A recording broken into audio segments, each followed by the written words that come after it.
Bonjour à tous, j'espère que vous allez bien. Alors aujourd'hui, on se retrouve pour une vidéo un peu particulière. Donc c'est un maquillage inspiré de la planète des singes avec une réalisation de masques en latex. J'espère que la vidéo vous inspirera et qu'elle vous donnera plein d'idées.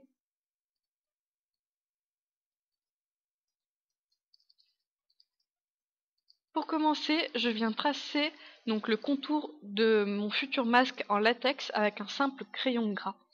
Donc le latex, ça s'achète sous forme liquide, donc ça fait des petites bouteilles.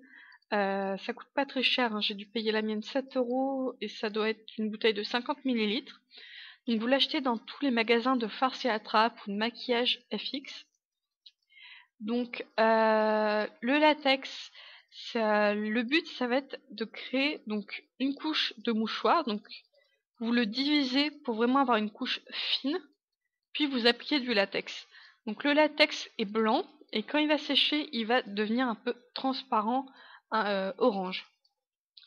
Donc le latex, ça permet vraiment de faire tout ce qui va être maquillage FX, cicatrices ou là comme le masque, parce que les prothèses ça coûte vraiment trop cher. Après, le bémol, voilà, vous pouvez voir aussi sur la vidéo, c'est qu'il y a une très très forte odeur. Donc travaillez près d'une fenêtre ouverte. Donc voilà, vous prenez aussi pour appliquer des cotons-tiges parce que au début j'utilisais des pinceaux, mais votre pinceau est complètement mort à la fin de votre maquillage. Il va directement à la poubelle.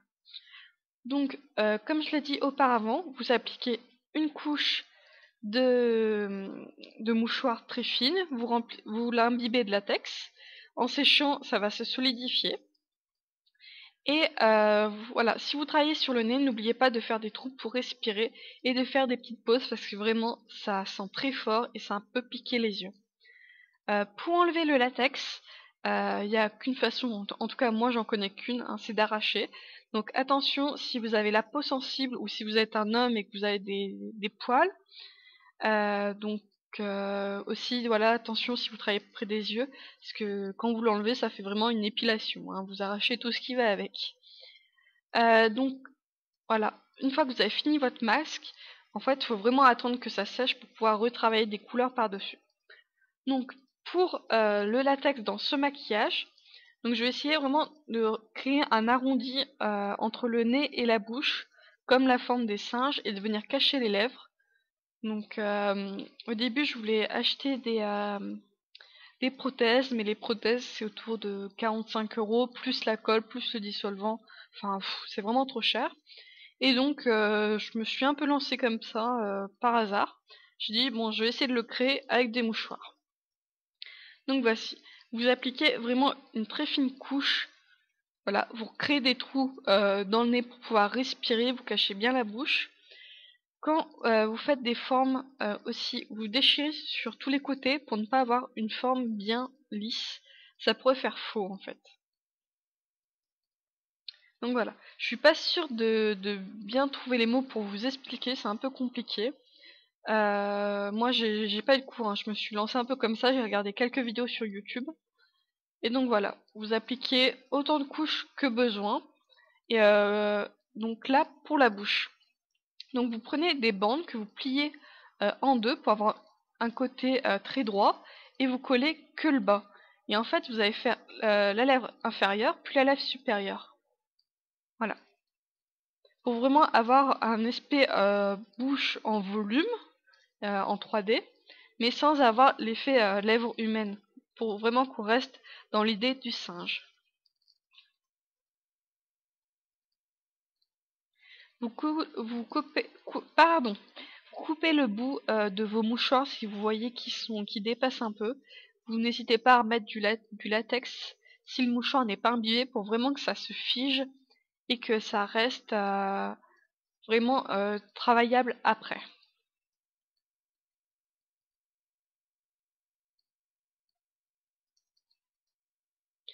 Donc le latex, je vous disais, donc moi j'ai payé 7 €, ma bouteille de 50 centilitres et ça dure vraiment très très longtemps.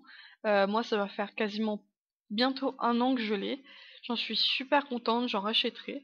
Donc voici le résultat que ça donne. Donc voilà. Donc le latex, une fois sur la peau, donc ça rentre dans les pores, donc attention si vous avez une peau fragile, et attention au démaquillage aussi. Donc le masque a bien séché, vous voyez que sur les bords il est devenu un peu jaune orangé. Et là je vais venir appliquer du fond de teint, donc le mien c'est celui de Fardel. Donc sur la totalité de mon visage et sur la prothèse.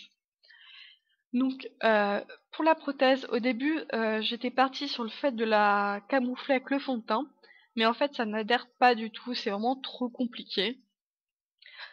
Du coup, par la suite de la vidéo où j'ai pas filmé, je l'ai vraiment recouverte avec du fond de teint en stick ou du fond de teint mousse. C'est vraiment excellent, ça je vous le recommande. J'avais pas testé avant, mais maintenant que je connais cette astuce, je le ferai. Donc là, vous maquillez vos sourcils comme à votre habitude. Et vous allez venir créer un smoky noir par la suite.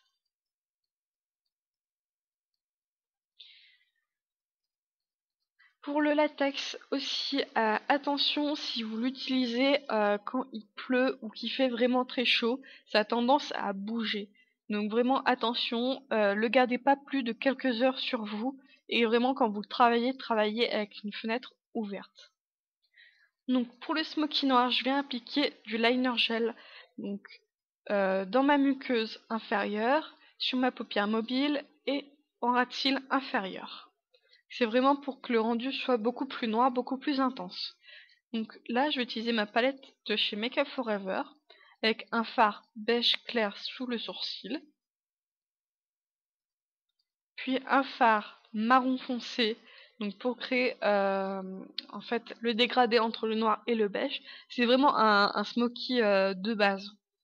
Voilà, j'ai pas été chercher plus loin parce qu'on reste vraiment pour ce maquillage, on garde vraiment l'esprit animal.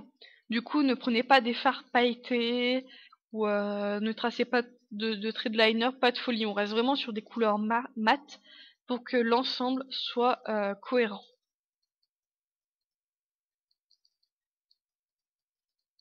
Donc voilà, le smoky est fini. Je mets quand même une couche de mascara pour donner vraiment un côté un peu glamour en fait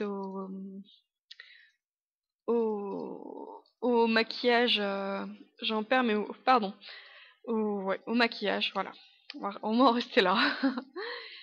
Donc comme d'habitude, j'utilise mon mascara 360 de chez Yves Rocher. C'est vraiment le top du top pour moi. Donc là, on va s'attaquer à la prothèse. Donc je vais venir maquiller l'intérieur de la bouche, donc un peu de la faille. Donc avec un marron foncé. Donc j'ai utilisé un rouge à lèvres, quelque chose d'un peu crémeux. Puis un noir pour donner quelque chose d'assez foncé pour donner de la profondeur. Donc c'est ma palette de Surprat. Puis je viens appliquer toujours avec une éponge et un fard gras du fard marron. Donc voilà, je viens l'estomper vraiment au ras de la prothèse et sur l'œil. Donc je me suis inspirée de photos de maquillage avec prothèse et de films, d'images de films pour voir un peu comment placer mes zones. Donc vous pouvez voir que je fais un extrême contouring et je fais une espèce de forme arrondie au niveau des yeux. Donc voilà, là je suis venue camoufler ma prothèse avec du fond de teint stick, ça adhère beaucoup mieux. Et pareil, attention quand vous allez vouloir travailler avec des fards à paupières sur votre prothèse, si vous n'avez pas appliqué un fond de teint stick ou quelque chose de gras, en fait ça va pas du tout adhérer parce que c'est vraiment une matière plastique. C'est comme essayer d'appliquer du fard à paupières sur une table en plastique, ça va pas adhérer. Enfin, je me perds un peu. Donc là, je vais aussi travailler mes ombres avec du fard noir et je vais venir dessiner des narines. Donc là où j'ai créé mes trous pour respirer. Donc des narines de singe. Je n'oublie pas non plus de venir appliquer du noir dans le trou que j'ai fait au ciseau pour que lors des photos on ne voit pas le mouchoir blanc dessous. Voilà, c'est un détail mais ça c'est important. Donc petit à petit le maquillage prend forme. Évidemment, je vous ai pas filmé jusqu'à la fin parce que je filme avec un appareil photo. Mais voilà, je viens dessiner aussi une bouche large, comme un singe en fait, vraiment. Donc je pense que je vais réutiliser cette technique pour créer d'autres formes. C'est assez sympa, ça permet de pas acheter une prothèse et de l'utiliser qu'une seule fois. Voilà. Pour un côté un peu plus glamour, parce que vous savez que je fais toujours des maquillages un peu décalés par rapport au reste, je vais aussi à venir appliquer par la suite du rouge à lèvres sous la lèvre inférieure. Et là, avec un produit Fardel, je sais d'autres lignes que je viendrai fondre avec du fard à paupières beaucoup moins rouge, car je trouvais le résultat un peu trop... pas dans le même ton en fait. Voilà. J'espère que la vidéo vous aura plu, n'hésitez pas à la liker et à très vite.